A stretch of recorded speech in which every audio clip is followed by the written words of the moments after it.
Okay, so we studied deterministic as just give me a moment, please.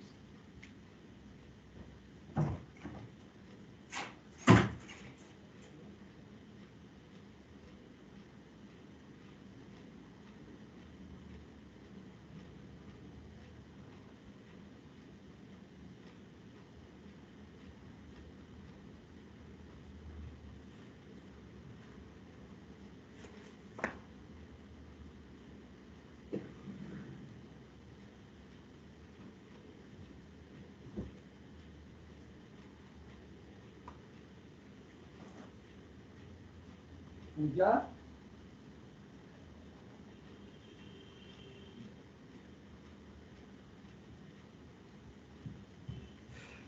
Sorry, class, little disruption. Yeah, we will start now.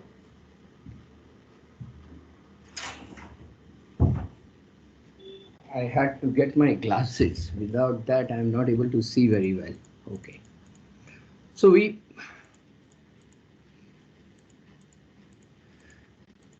saw deterministic as well as non-deterministic automata, and we saw a determinization procedure, which will take a non-deterministic automaton like this, in this case an automaton with an epsilon transition, and then convert it to a purely deterministic automata. Right? So where are we? So this is an automaton which is epsilon NFA, and then we converted it to a pure DFA, and the construction was given here. Right?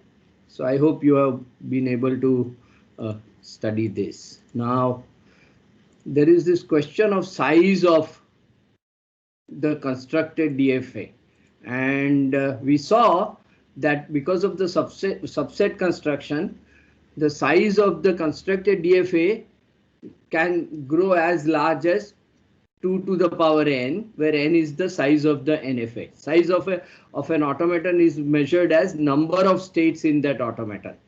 So if you have an epsilon NFA with small n number of states, then because we consider all the subsets of the set of states of NFA, we will get up to 2 raised to n states in the DFA. Right? That is, the DFA can be exponentially larger than the NFA by the subset construction method.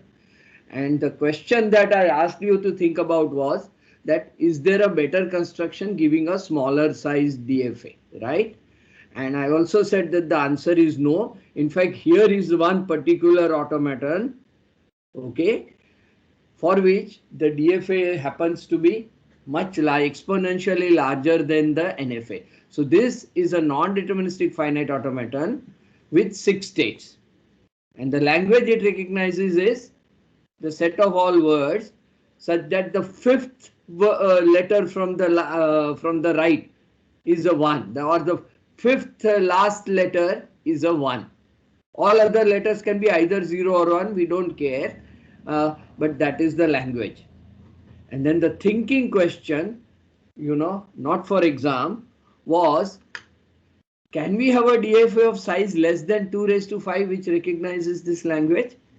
And I asked you to think about this. I hope at least some of you did, because as I said, if you try to think about such questions and solve them, you are heading towards research papers. Okay, so we're going to deal with this question today, because this stuff is not normally taught in automata courses everywhere, but certainly in a course in IIT we should do it. So I'm going to do the proof. Okay. So what is the language of the automaton that I had, that NFA? Let me call that NFA as N. What was the language?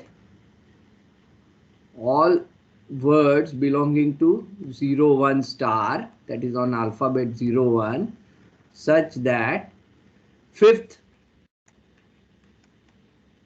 last letter, I am writing it in English, is a 1, right? So what are typically some words which are in the language and some which are not in? So is 0, 1, 0, 0 1, is this in the language?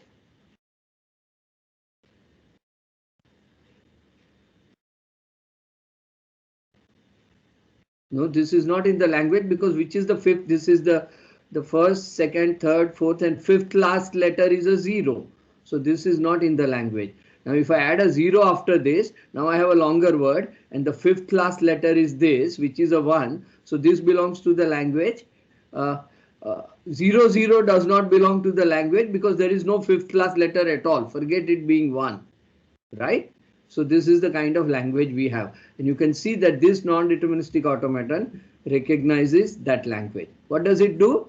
It non-deterministically skips all the letters till at some point it magically decides that the next letter I have got is the fifth last letter. And then it checks that that letter is a 1. If it is a 1, it will move to this state, right? And then it will skip the next 4 letters and wind up be at the end of the word and in the final state. So this is how it works, right? So I hope the language of this automaton is clear to you. It's a simple thing. Okay, fifth last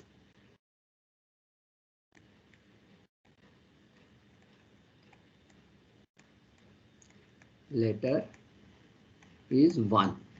This is what is the property of all the words accepted by this automaton.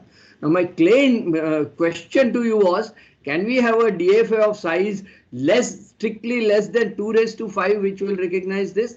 That is 32 states. You know, this has got 6 states as an NFA, right?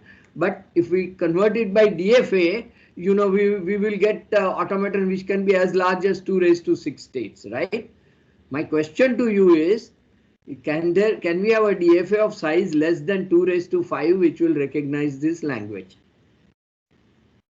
And the answer is a big no. But how do we prove this? You know, there are so many different DFAs possible. Maybe some of them will be exactly equivalent to this NFA. So how do we prove such questions? And today's first part of today's talk is about proving that there is no DFA of size less than 2 raised to 5 which will be equivalent to this NFA, which will recognize the same language as this NFA. So this, you know, sophisticated proof is what we are going to do, right? So this is our language. Now, okay, I'm going to rub this because you already know what words are in the language and what are not. So how do we prove that claim?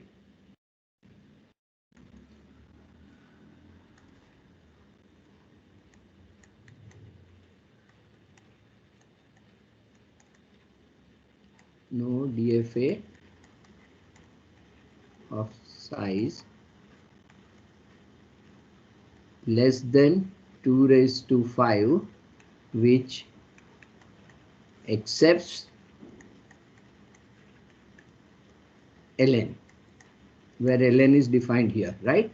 So the claim is that there is this language ln, n is an NFA of 6 states, and we are claiming that there is no DFA. This is this. So how do we give a proof of this? Any thoughts? By the way, anybody thought about this? Any suggestions? We have to prove an impossibility result, right? So the very first step is assume to contrary.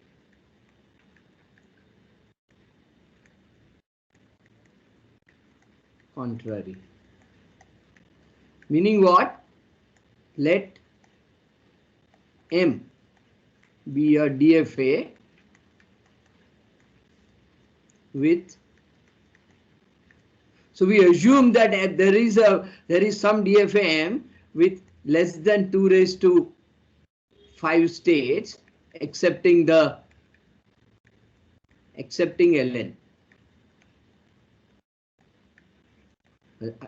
right? And let delta be its transition function.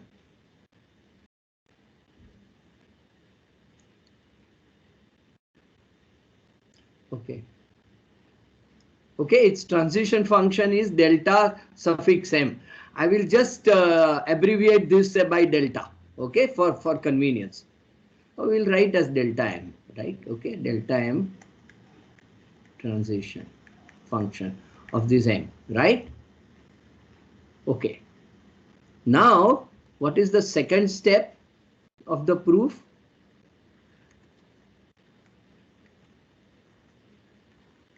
Consider all words of length 5. 5, right? So what are some typical words of length 5? 1 0 1 1 0 0 1 1 0 0, right? 0 0 0 0 0, etc. So consider all words of length 5. Okay. So my claim is the following. Claim. Okay. Words of length 5 will be denoted as sigma to the power 5. You remember this notation? Sigma to the power 5 is, all words from the made out of alphabet sigma whose length is 5. This is the notation. So what is this? Words of length 5. They are denoted as sigma to the power 5.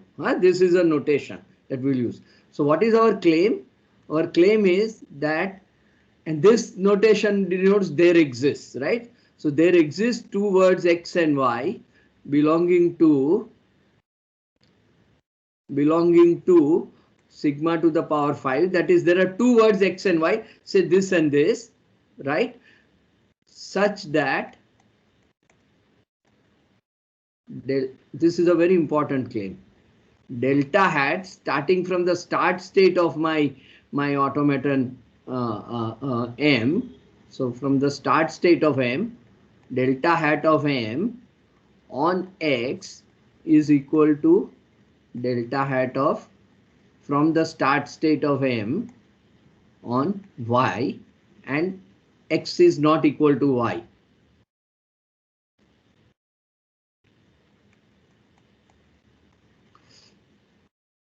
Okay, so first a few symbols are being used.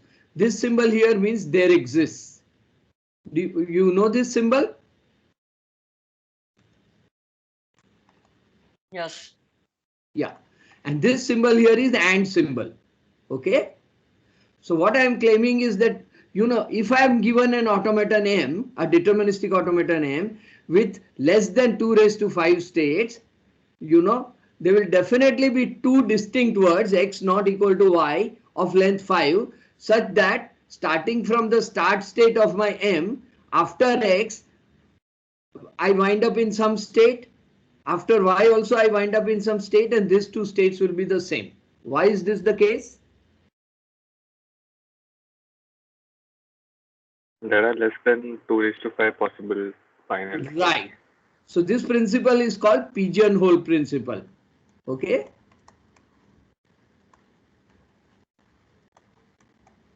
Principle. What is this pigeonhole principle? Suppose you have got m holes and n pigeons with m strictly less than n. Okay. Now these pigeons come and they all hide inside these holes, and you don't know which pigeon will go into which hole, and these are, let's say, very compressible pigeons, so that any number of pigeons can get into a hole, right? So there will be different arrangements of pigeons inside the hole, and we don't know what is the kind of arrangement that will emerge when all the pigeons get into the hole. But the claim is that because the number of holes is strictly less than the number of pigeons, there will be at least one pigeon. There will be at least one hole with more than one pigeon in it, no matter how the pigeons decide to distribute. Because if you have only one pigeon per hole, we can only accommodate m pigeons.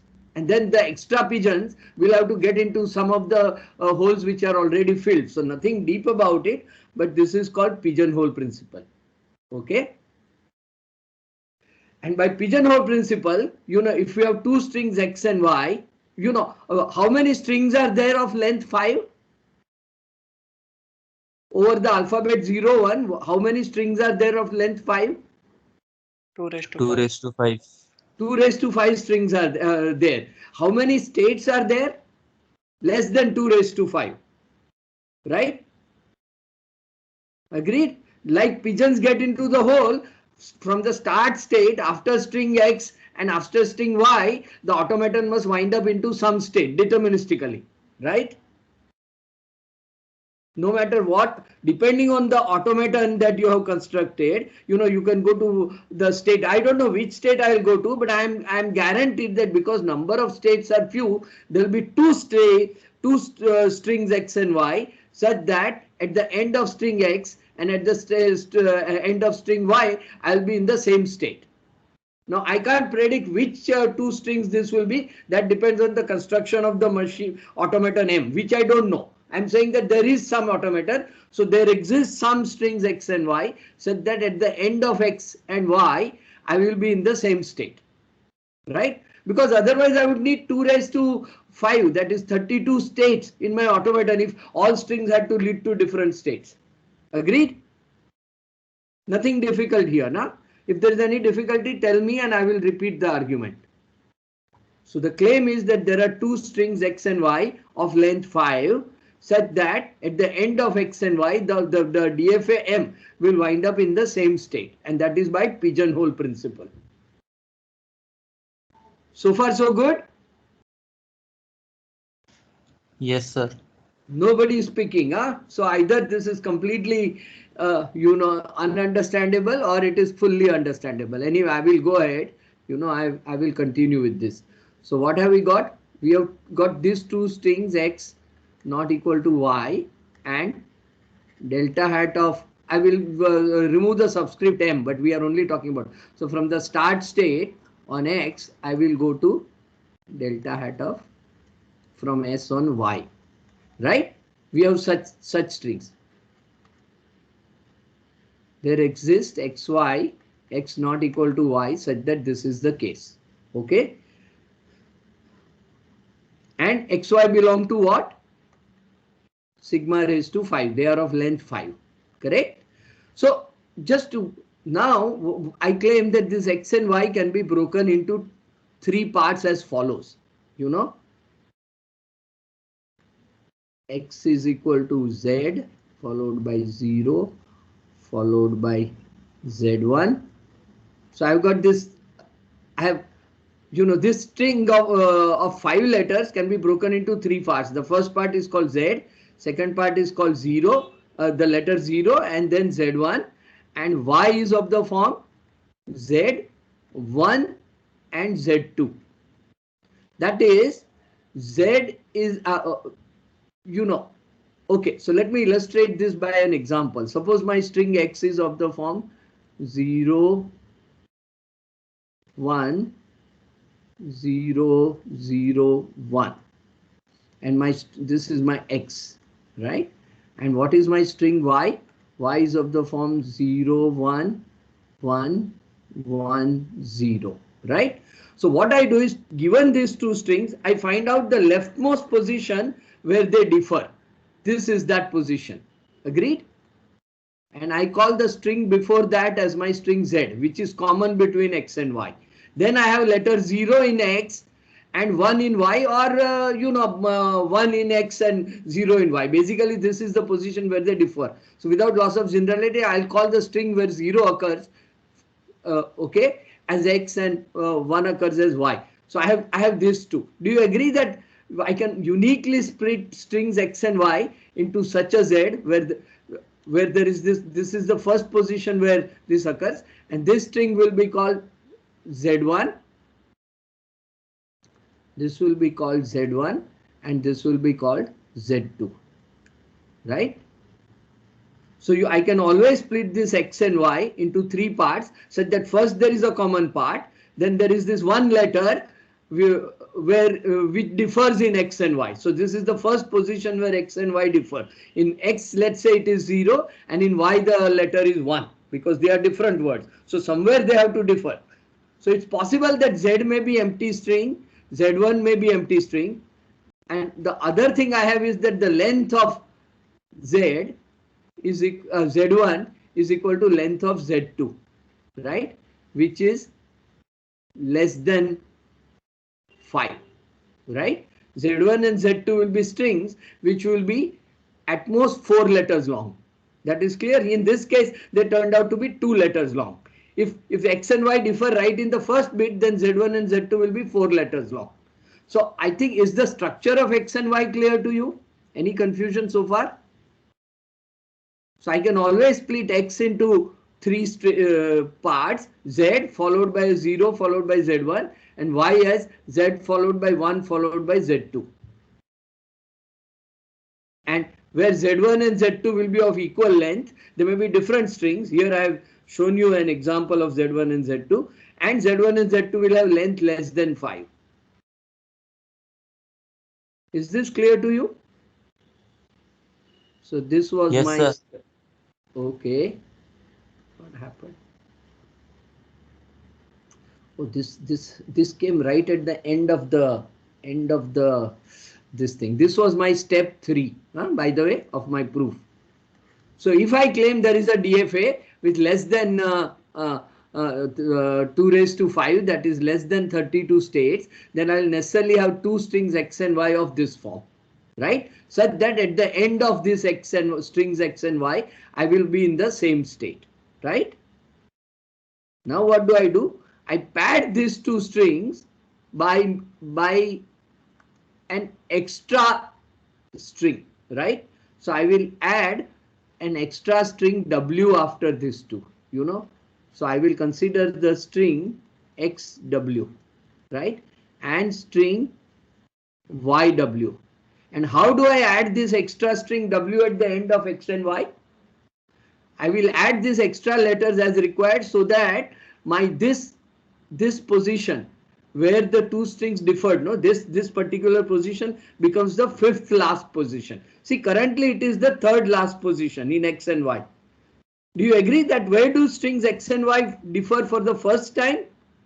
They differ also here, and they differ here. But what was the first time where X and Y differed? At the 3rd last position, right? So I pad these strings X and Y by a W, an arbitrary W, such that this position becomes the 5th last position. So I consider words XW and YW such that length of XW, sorry, not length of FW, such that this position where XW and YW differ for the first time is the 5th last position. And do you agree that I can always guess such a W? In our case, what kind of W could I have used? I want to make this position the 5th last position. So I need to pad 2 more letters after this, right? And I can choose those letters arbitrarily. So I can choose W as say 1 1, or I can choose it as 1 0, or anything. So I can choose such a W, so that this this position where the strings XW and YW differ for the first time will be the 5th last position. Is this clear to you? So pad with W at end. Okay. Now what is the characteristics of XW and YW? XW, YW differ for the first time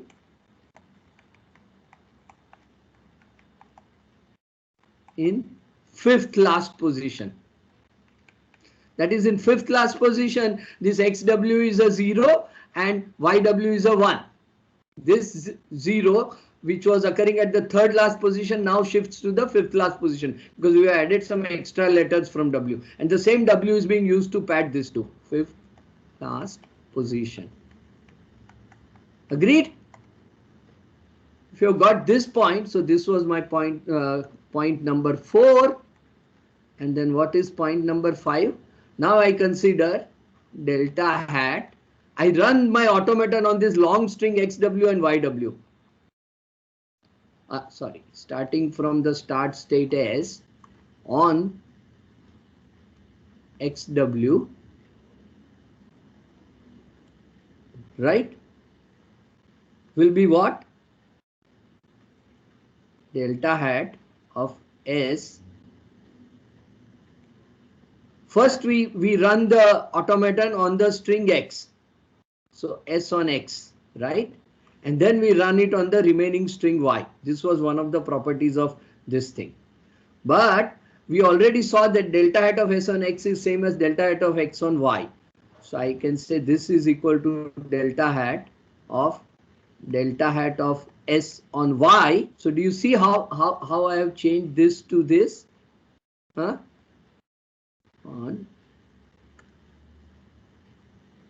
On W, right? So these two states, underlined red states, are the same, and hence delta hat starting from that state on the same string W will be the same.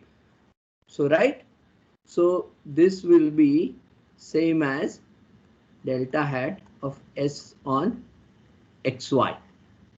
Sorry, what am I writing? YW, right? So my claim is that starting from the start state, XW will also take you to the same state as YW, right?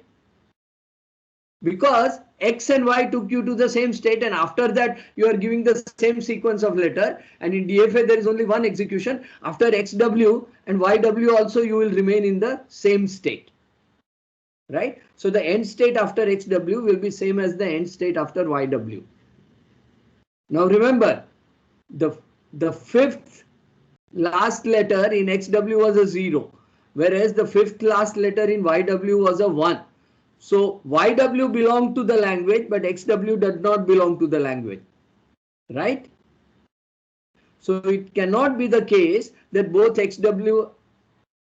So from this it follows, I don't know what this state is, but from this it follows, where shall I write? Let me write somewhere here.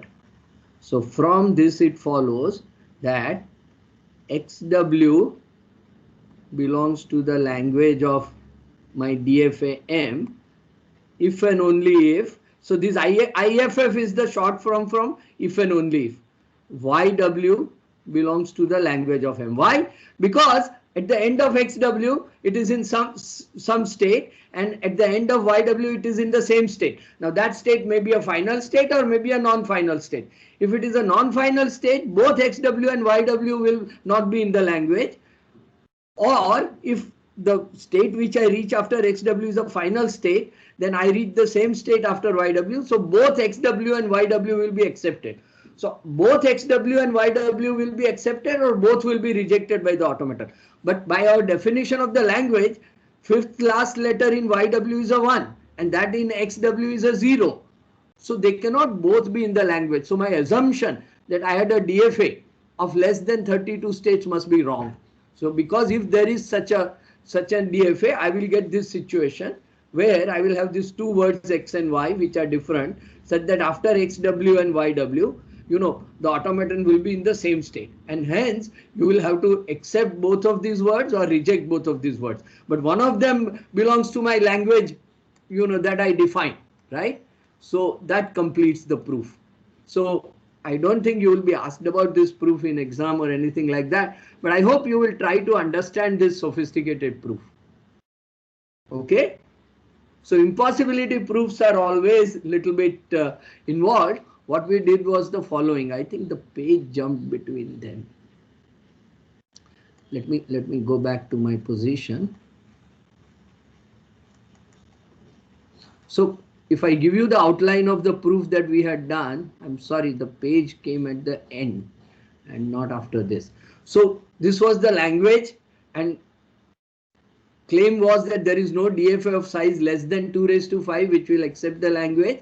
In order to prove that that is the case, we will say that, okay, if you think it is wrong, give me a DFA M, which will be of size less than 2 raised to 5, which will recognize this language. We challenge you, to produce such a DFA. And given such a DFA M, we will prove a contradiction, that DFA cannot recognize this language. That is what we will prove.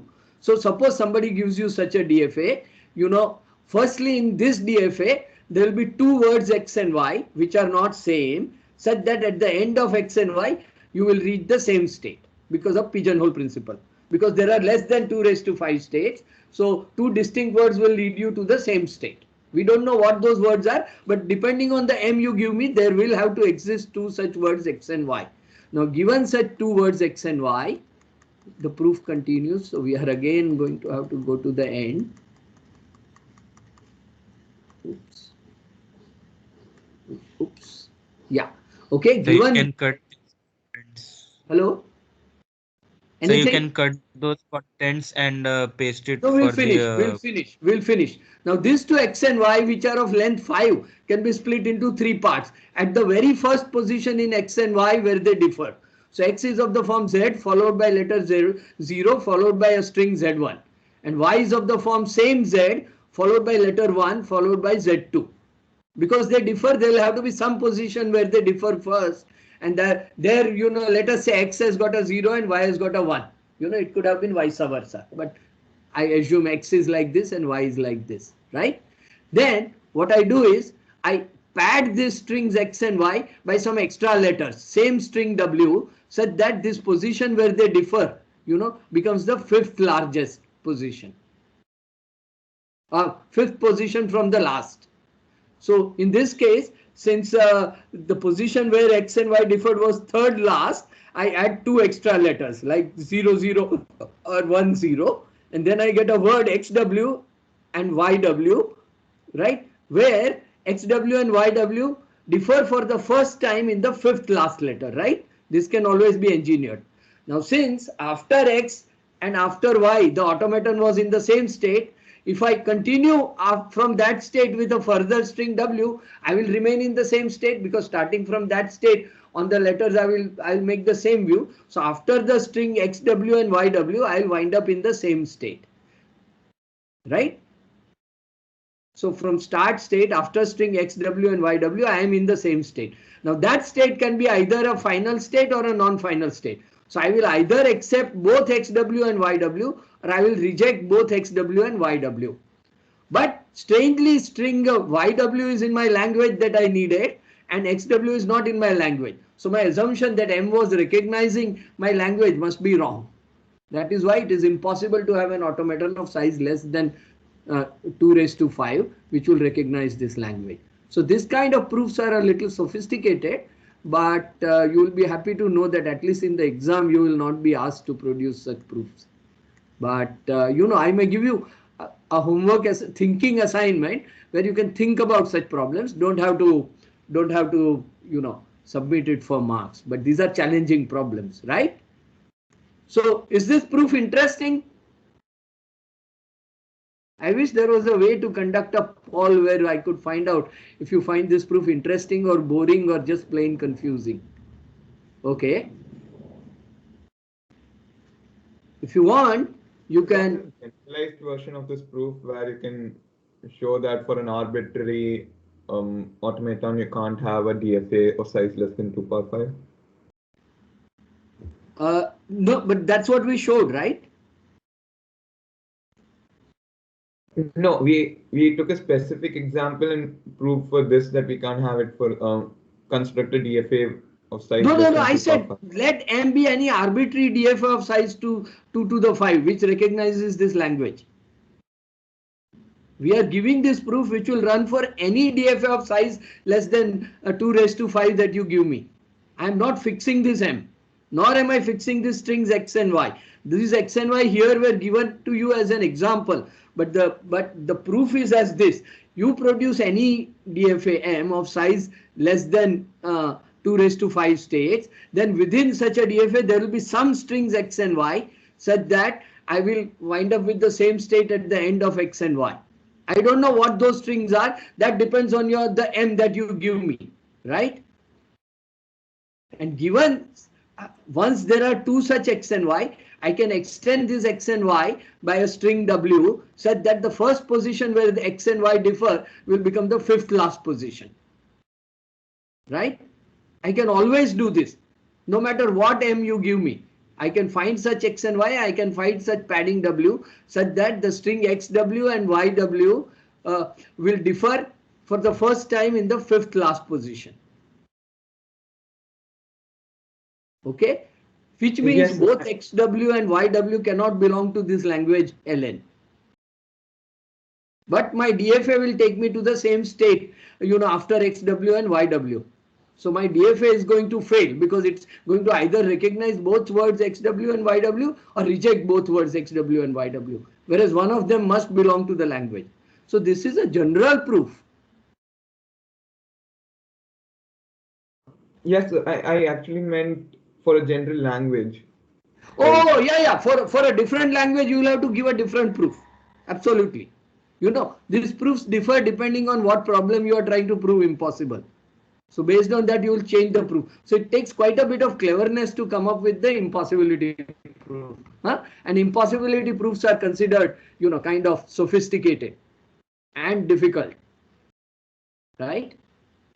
So there are examples of famous impossibility proofs in mathematics.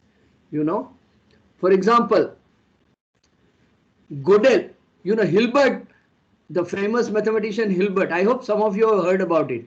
He said that, mathematics should be done in a language of logic, where you will write down all the statements of mathematics precisely in the language of logic, and you will use rules of logic to derive new facts from old facts, right? And they devised a proof system called first order logic to reason together with set theory to reason about mathematical facts.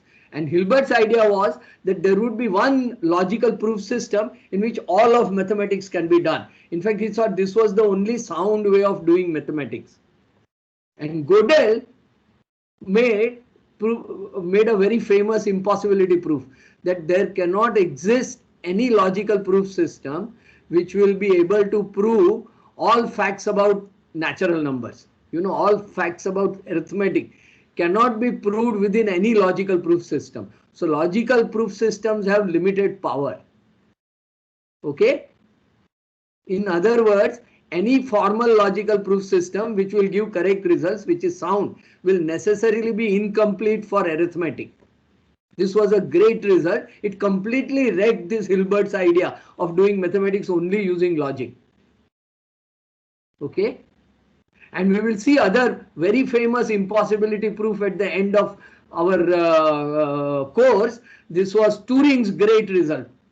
This is amongst the greatest results in computer science. It's called impossibility of solving halting problem. Okay, again, we will show that no matter how clever you are, any algorithm that you decide or design, of using artificial intelligence, whatever, will not be able to solve this particular problem. Just as we showed that there is no DFA which will recognize this of size less than 32, which will recognize this language, there are other impossibility proofs, right? And these are considered amongst the most respectable proofs in mathematics, in computer science, etc. So you're learning something which is on the path to greatness. Okay? Yeah. Remember very first impossibility proof that square root of 2 is not a rational number? How many of you remember the proof that square root of 2 is not a rational number? If anybody remembers, can you tell me the proof? Another impossibility proof. Now we are on the subject of impossibility proof. Let's look at that. Contradiction. Yes, exactly like we did. So we assume that square root of 2 is equal to ratio of two natural numbers p and q in an irreducible form, right? So all common factors we have remembered. Right? Okay, agreed? So if you square both sides, you get p square is equal to 2q square, right? Which means p square is even. That means p is even. Can you conclude that?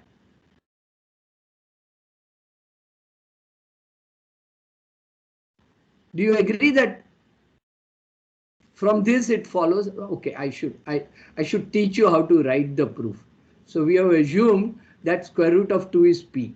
So square root of 2 is equal to p by q in irreducible form. That is, there is no common factor other than 1 between them. This implies that p square equal to 2q square. right? Implies that P square is even. Agreed? Which implies that P is even. Okay. Now if P is even, it is of the form 2 times P prime, right? P equal to 2 times, let's say R, right? Let P equal to 2 times R. So if I substitute that, what do I get? Square root 2 is equal to 2 times R divided by Q. From that, with some derivation, I'll be able to prove that Q square is even, you know. How can I derive it? I square both the sides. So I get 2Q square is equal to 4R square, right? Implies that Q square is equal to 2R square for some number R. Here I am saying there exists such an R. Implies that Q is even. So what did we prove? We proved P is even, Q is even. But we thought that this ratio PQ was irreducible. They had no common factor. But I found that both of these P and Q are even. So it has one common factor too. So we have a contradiction, right? So this contradiction is sometimes written like this. So this was the proof that square root of 2 cannot be a rational. And again, another impossibility proof. Yet another impossibility proof is that the set of all decimal numbers between 0 and 1.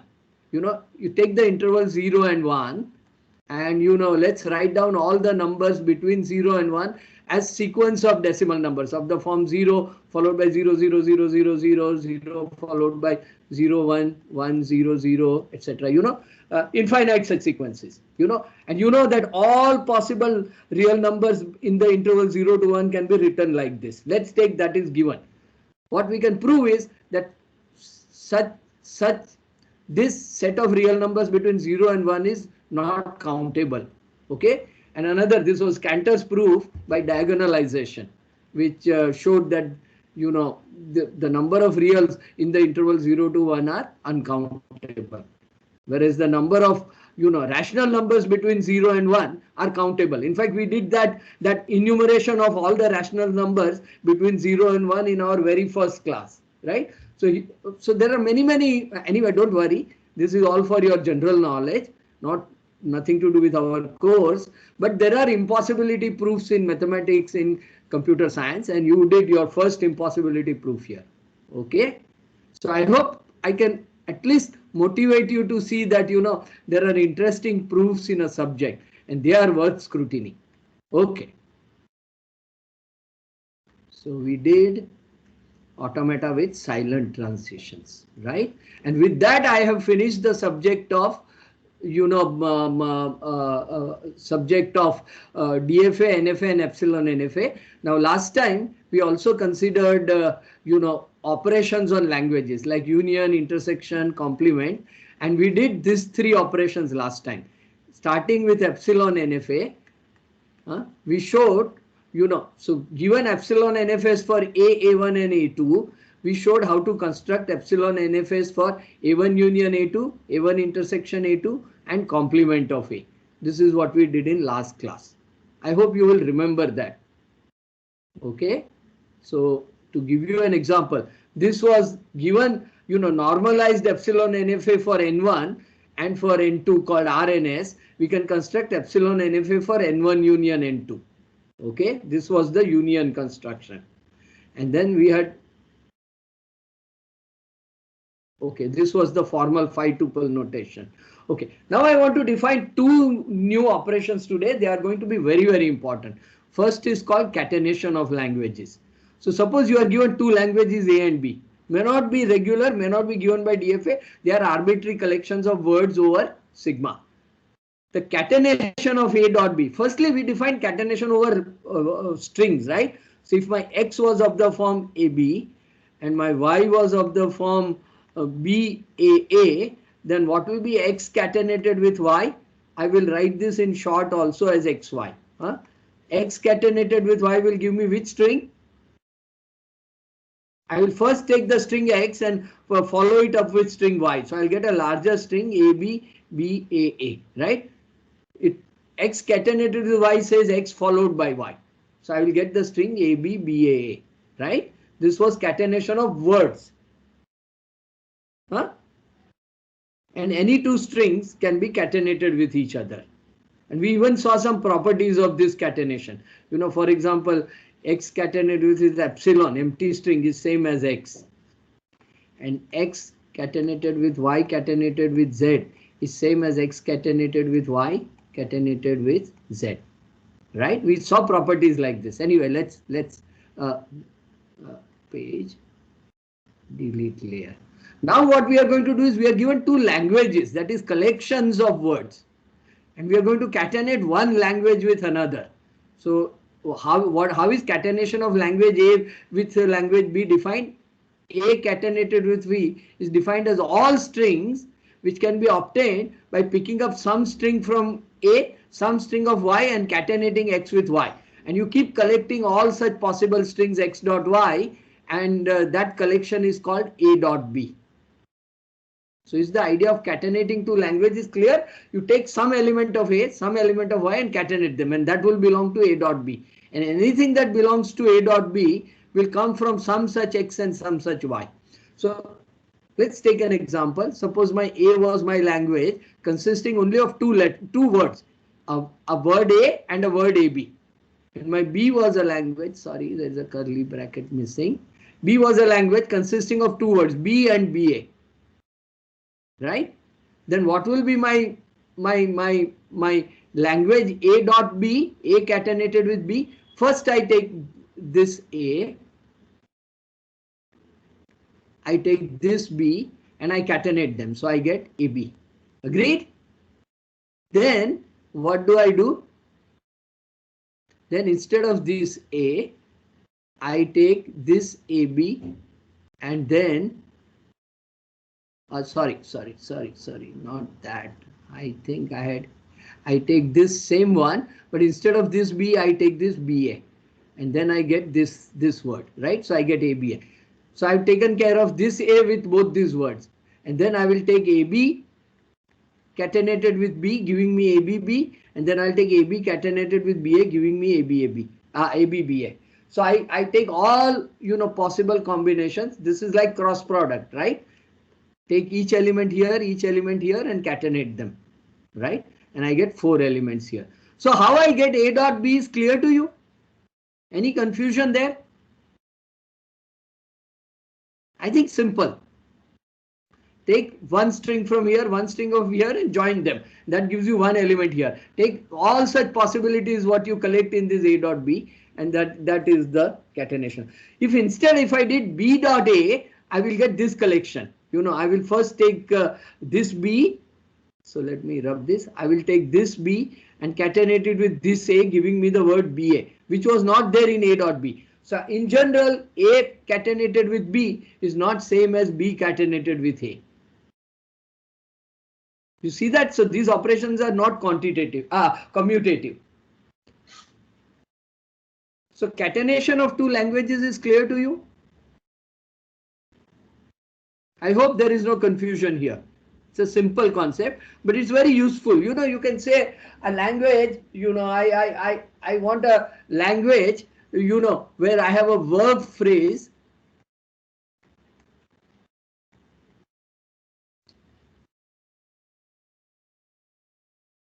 Okay. So let me give a better example. Suppose I want to define a sentence. So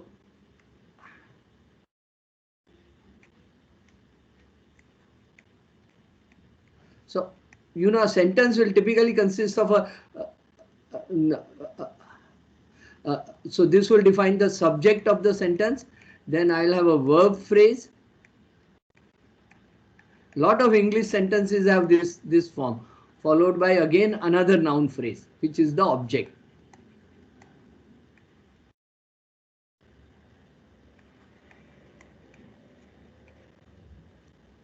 Okay, so for example, noun phrase defines all the English, let's say it's the language of all the English sequence of words which constitute a noun phrase, like big bad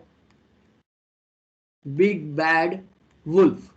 you know, is a member of the noun phrase, you know. So I have this one I call it word or a string which belongs to the noun phrase.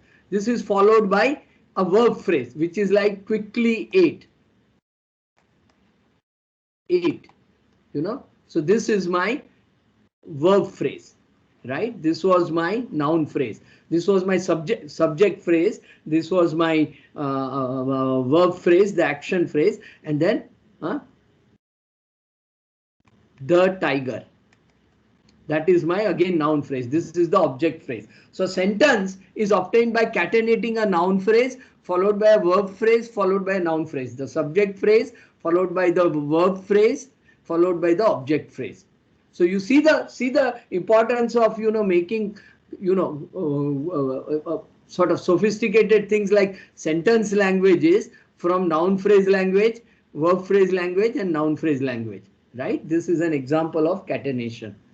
So I hope you are at least motivated by this example from English to see why catenation of languages is important. And all possible sentences, let's say, you know, of some type are defined like this, that they can always be split into a noun phrase followed by a verb phrase followed by a noun phrase, right? Where we have to define what is noun phrase. This is one language called A, and this will be another verb phrase will be a language called B, and noun phrase will be again A. So I will have a catenation of the form A, B, A, which will define this language of sentences.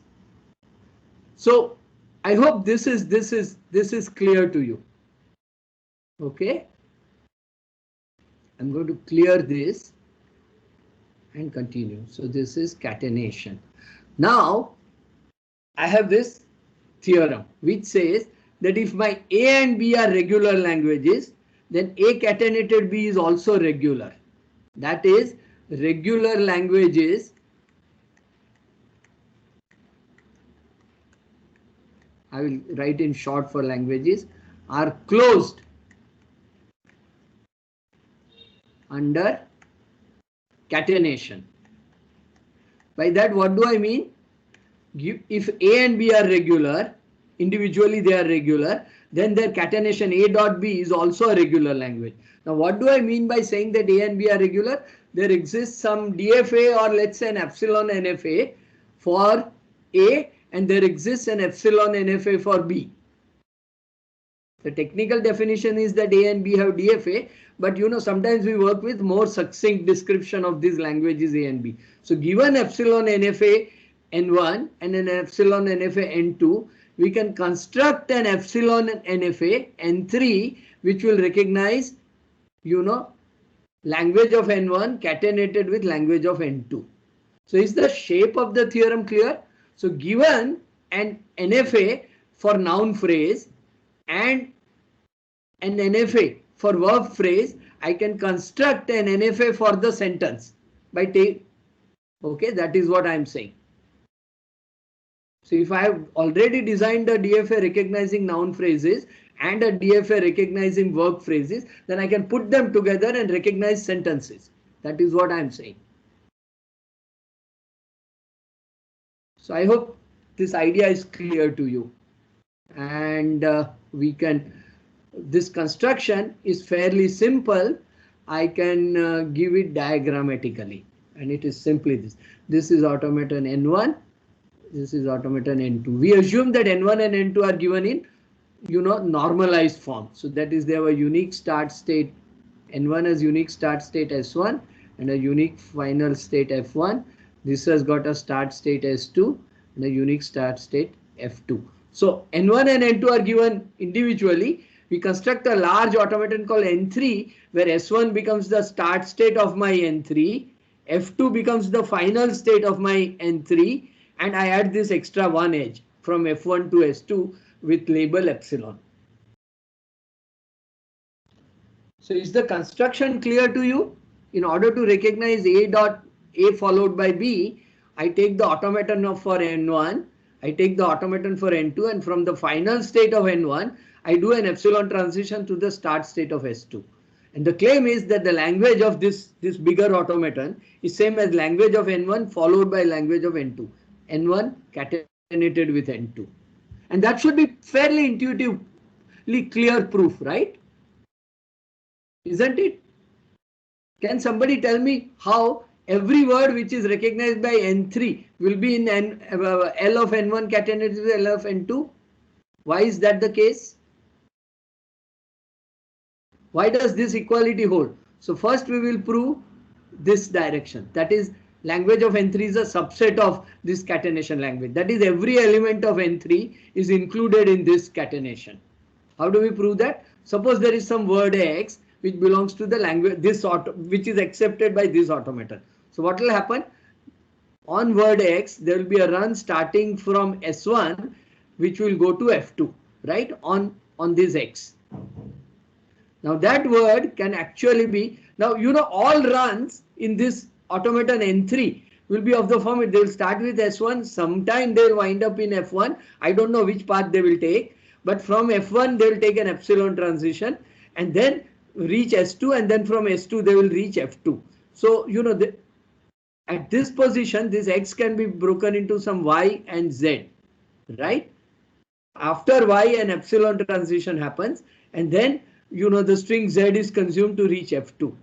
Now it is very clear that Y will take you from S1 to F1. So it will belong to the language of N1, and Z will take you from S2 to F2. So it will belong to the language of N2. So what I am saying is, if I write formally, for all X belonging to the language of N3, there exist Y and Z such that X is equal to Y and Z.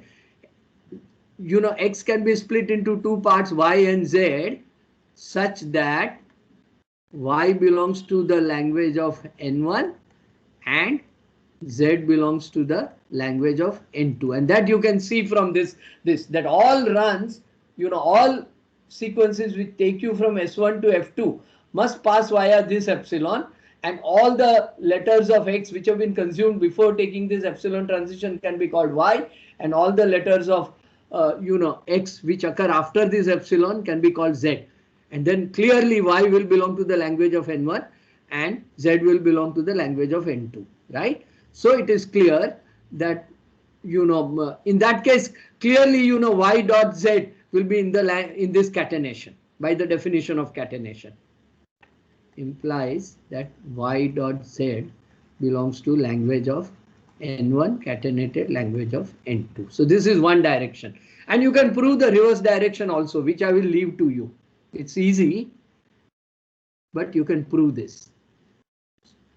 Okay, so I have given the construction diagrammatically, but I leave it to you to define this construction in the 5-tuple notation. That is, what is the set of states of my N3? It is Q1 union Q2. What is the start state of N3? It is S1, the start state of N1. What is the final state of N3? It is the final state of N2. So F2 is my final state. And you got to define this delta 3 properly. You know, just as we defined delta 3 in case of union. You remember union was this construction, and this same diagram we wrote symbolically using this 5 bullets. You are required to write down the delta 3 using a few bullets, right? So that is a homework for you. Okay, I will not do it. By now you should have ability to write such things. So this diagram you convert to, you know, the mathematical definition of delta 3. Okay, you'll be able to do that. Anybody has any confusion? Okay, people are not asking, so I'm assuming that things are okay. From next time I'll learn how to take Paul. I still don't know how to do Paul live, online, or you know, during this. Okay, so catenation is clear. We can fuse two languages so that, you know, words of first are followed by words of the second, like in a sentence where a noun phrase is followed by a verb phrase, which is again followed by a noun phrase. Okay.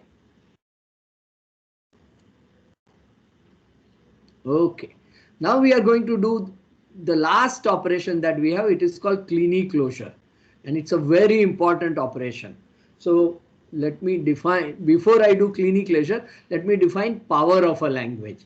So you are given a language A, that is A is a subset of sigma star. Let me change color to red. It's more visible. So given an arbitrary collection of words called A, finite or infinite, we define A to the power 0 as the language which contains only the empty word.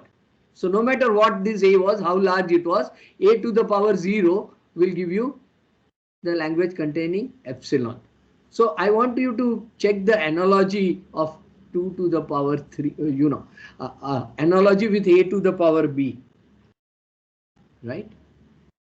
Integer, natural number A to the power natural number B. No matter what A is, A to the power 0 will always give you the unit 1, right? Similarly, language A to the power 0 will give you this epsilon language. Before I do that, excuse me, I want to do something more. Before doing Kleene closure, we did this catenation, right? So I want to add a page after. So here are some properties of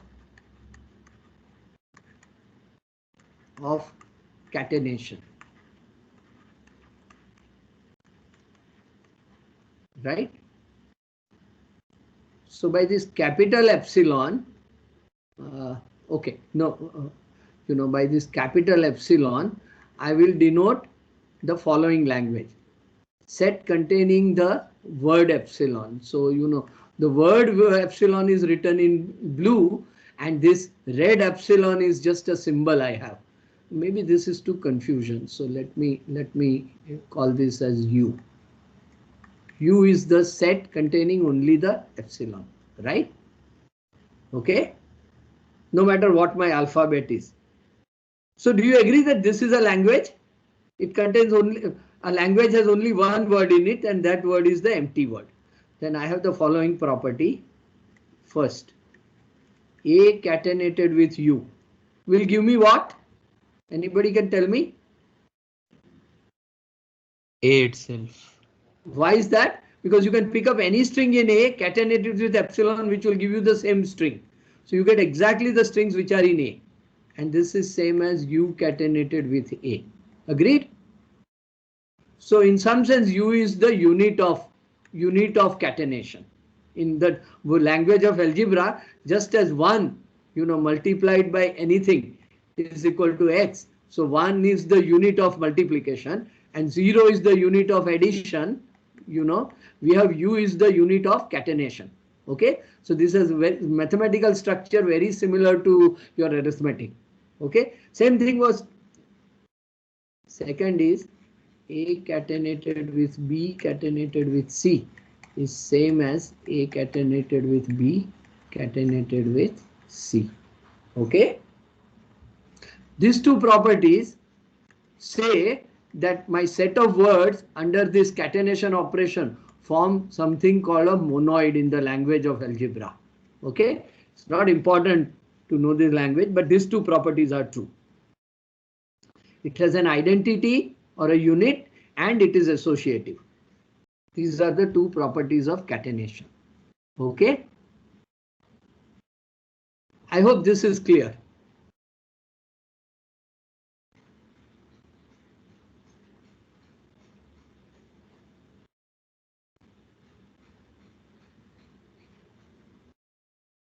So remember, we had things like this: noun phrase followed by verb phrase followed by noun phrase. I'll just write in short noun phrase. Now actually you can put brackets like this and first have verb phrase followed by the object, as a subpart, and then concatenate the subject with this thing, or you could have done the bracketing like this. So you would have noun phrase, the subject followed by verb, and then you append it to the object on which it acts, right? And both will give you the same result. That is what we are saying. Okay, so I hope this is clear to you. With that much addition, we will go to what is called Kleene closure. But before that, I define power. So in natural numbers, A to the power B, no matter how large this number A was, it gave you the unit of multiplication 1. Similarly, set A to the power 0 will give you this unit. I had called it U in the last slide, right? This is the language, unit language, you know. Okay, this is the definition. So you cannot argue. I mean, I'm not asking you to derive this. I'm just saying that this is how I define a to the power 0, just as I define a to the power 0 as 1. And how do I define a to the power b plus 1 recursively? I define it as a multiplied by a to the power b, right? This is how I can define my power operation in all cases. Similarly, I define a language a to the power n plus 1 as take the language a and catenate with this language a raised to n which you have calculated recursively. Okay. So the pattern of definition is similar to this. These are called recursive definitions or primitive recursive definitions. And we saw principles of such definitions in the very first introductory class, right? So here is the definition of power using induction or primitive recursion. That is, we define a to the power 0 and we define a to the power n plus 1 in terms of a to the power n and using this operation catenation which we just defined. So using catenation and recursively calculating a to the power n, we can calculate a to the power n plus 1. And here is an example. So I have a set AB, AAB. So my language capital A is just AB and AAB. Okay, this is my A. Now that a to the power 0 will give me what? It will give me this, right? By definition. I will get the unit language there. So is this clear to you? This is by this definition. Now what is that to the power 1? Actually, this is calculated as A catenated with a to the power 0. Now a to the power 0 is, this is equal to a catenated with its unit, which will give you a itself, right? So we are getting AB AAB to the power 1 will same as AB AAB, the same thing. So any language a to the power 1 will give you a itself. That's a general result. So I hope this line is clear to you. Now what is this language to the power 2? So let's calculate that below. I'm going to erase some part. I'm going to erase this part. Okay, and I'm going to write that. So this is what we are trying to calculate. That is same as, what do you do? By definition, I have AB dot AAB catenated with what? AB comma AAB to the power 1, because I'm trying to calculate AB comma AAB to the power 2. So this is equal to this. And this we saw was same as AB dot AAB and to the power 1 is this. So we will catenate this with AB comma AAB. And what will you get that? Can anybody tell me? You will get 4 words. You know, this catenated with this catenated with this catenated with this catenated with this. And these are those 4 words that you get. So this is my set capital A to the power 2.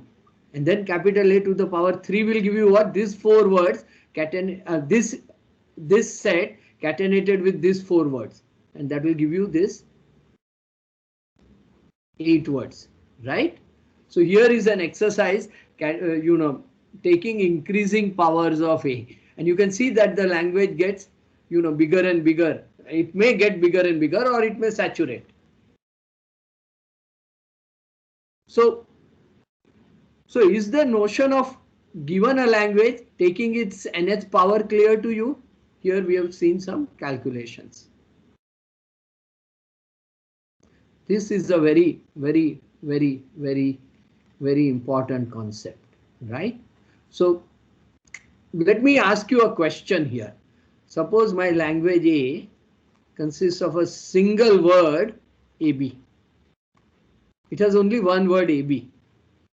What is A to the power 2? Can somebody tell me? AB. Yes. So all those words which can be split into two parts, you know, A square means all those words X, such that X is equal to two parts Y and Z, such that Y belongs to A and Z also belongs to A, right? That is what.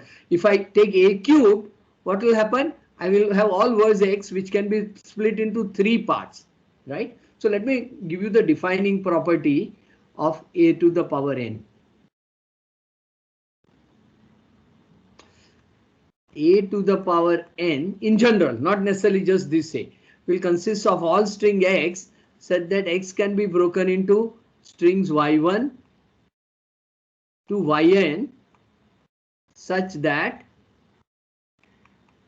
X is equal to Y1 catenated with Y2 catenated Yn, and each Yi belongs to A, right? So you take n different strings from A and catenate them together and you will get this, and that will give you the set An, right? So given that characterization, for this A, what will be A cubed? It will consist of a single word in our case, right? What will be A cubed? All strings which have to be broken into three parts such that each part comes from A.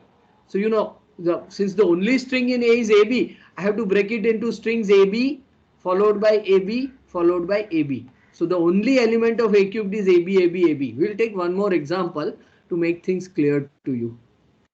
Okay. So suppose my language A consists of two things, A and AB, two letters, are two words within this language. What is my A square equal to? Anybody can tell me?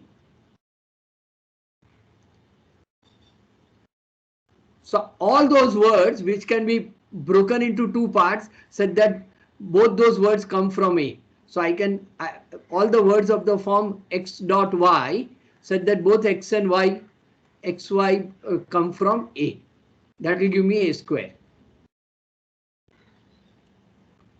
XY belong to A. So all words of the type XY, that was A square. So I can take A catenated with A, giving me A, or I can take A catenated with AB, which will give me AAB, or I can take AB catenated with A, which will give me ABA, or I can take AB catenated with itself, which will give me ABAB.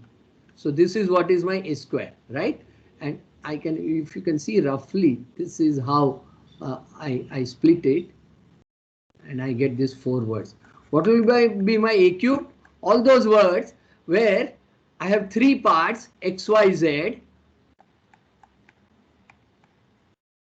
belonging to A, and I take the catenation of X dot Y dot Z. All such possibilities I must include. So all three X, Y, Z's can be A, giving me AAA, or I can take AA and then AB. So I'll get AB, right? Or I can take AABA. So like that, I take all possibilities and I will get the elements of A cube, right? And I can fill this up and I'll get totally 8 elements. You can see that, you know, A square. So I hope calculation of A to the power N is clear to you, right? We are taking sort of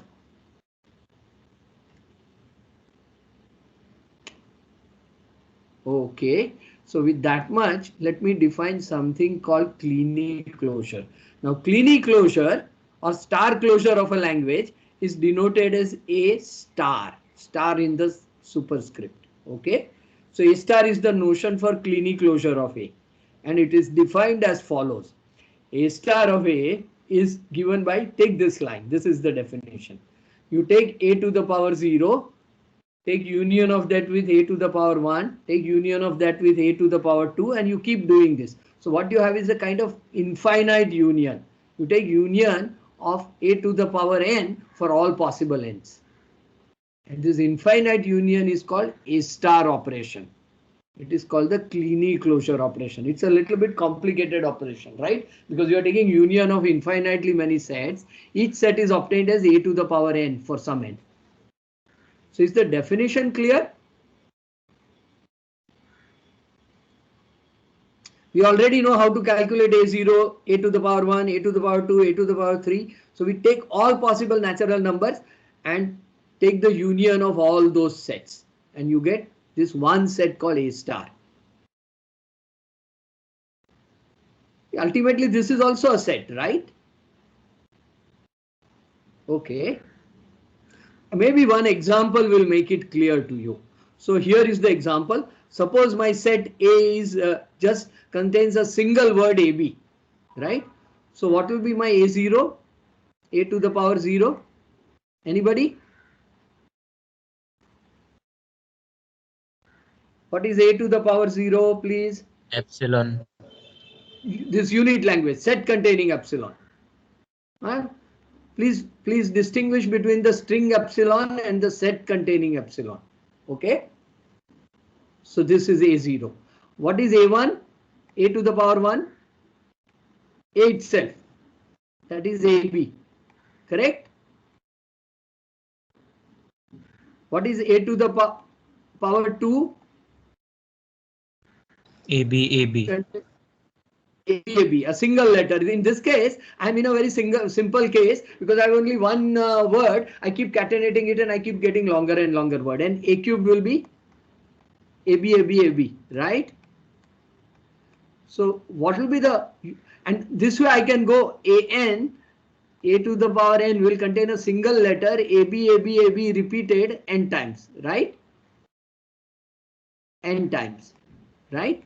And when I take union of all these, A0, union A1, union A2, union A3, union AN for all possible N, what will the kind of thing that I'll get? I'll get epsilon, I'll get AB, I'll get AB, and all possible repetitions of AB N times. So I will get AB repeated N times for any N greater than equal to. This infinite set is obtained by taking the Kleene closure or star closure of this A.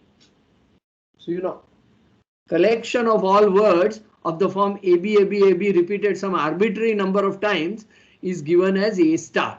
So A star is a very nice way of getting, you know, large languages. Okay. Now, how do things like this occur in real life? Why is Kleene closure important? So I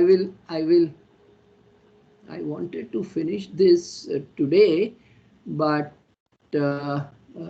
let's defer it for the next time. Okay. So let me try to give a natural example of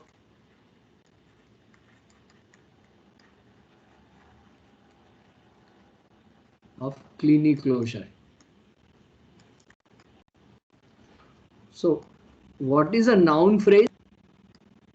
You know, we use that noun phrase in constructing sentence, right? But a noun phrase can actually be written as this, you know. There can be an adjective phrase.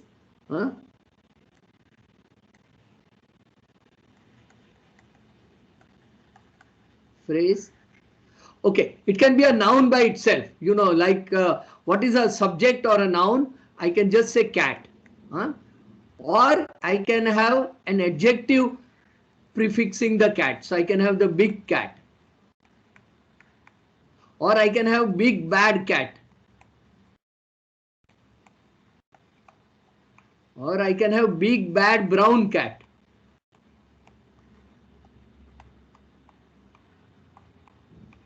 Right? So what I can do is I can take an adjective in order to define all such noun phrases, you know, which allow all of this to happen, not equal to. I mean, these are all examples of, you know, noun phrases. And I can define these noun phrases as I have an adjective and I can repeat 0 or more times this adjective. So I take the Kleene closure of this, which means I have got 0 or more adjectives in sequence followed by a noun.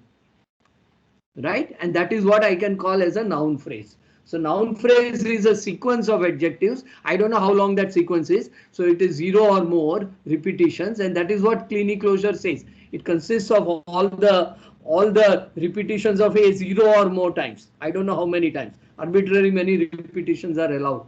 So I have this 0 or more repetitions of something called adjective, you know, followed by a noun, and that is what gives me noun phrase. So you see, this is kind of natural in our natural language, and in many situations in if you are defining a decimal number, an integer number, it will be what? An optional sign plus or minus followed by zero or more repetitions of digit followed by one digit, right?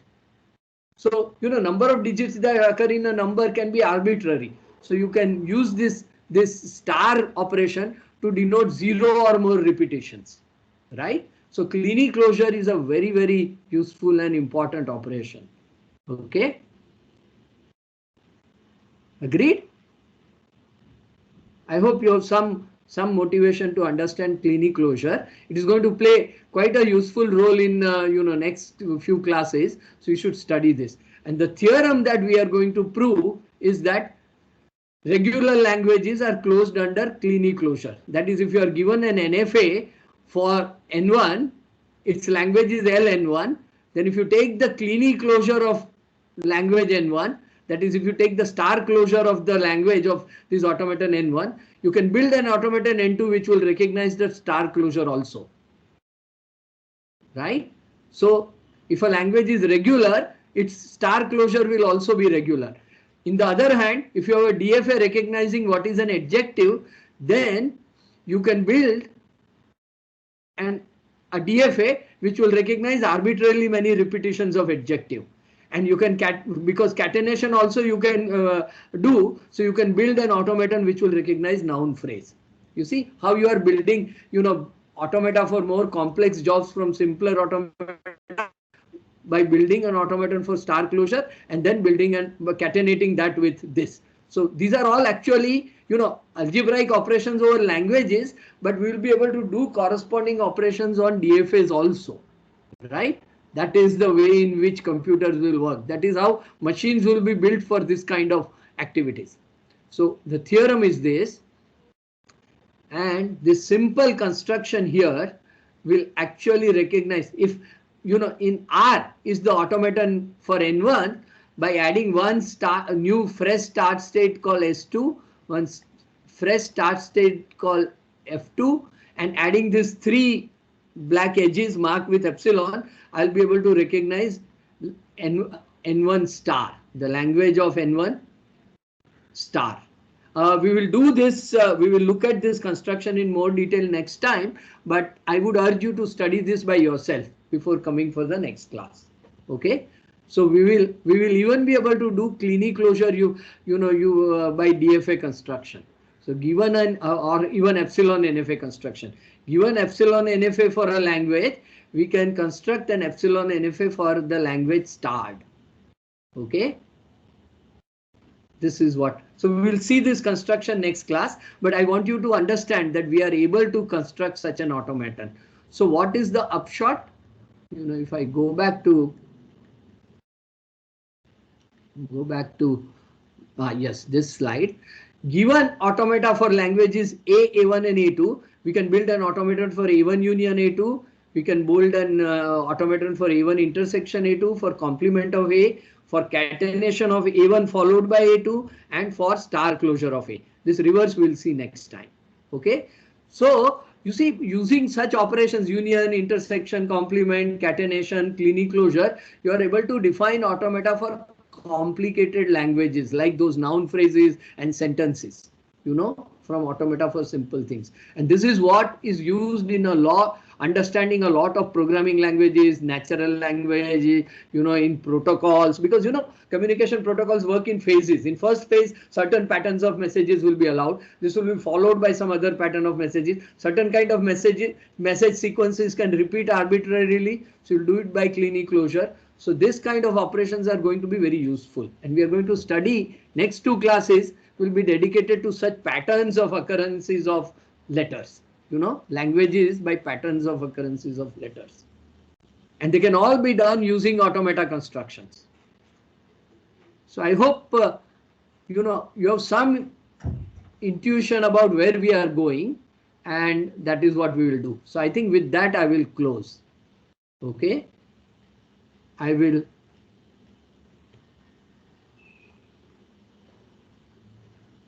Okay, any question, please?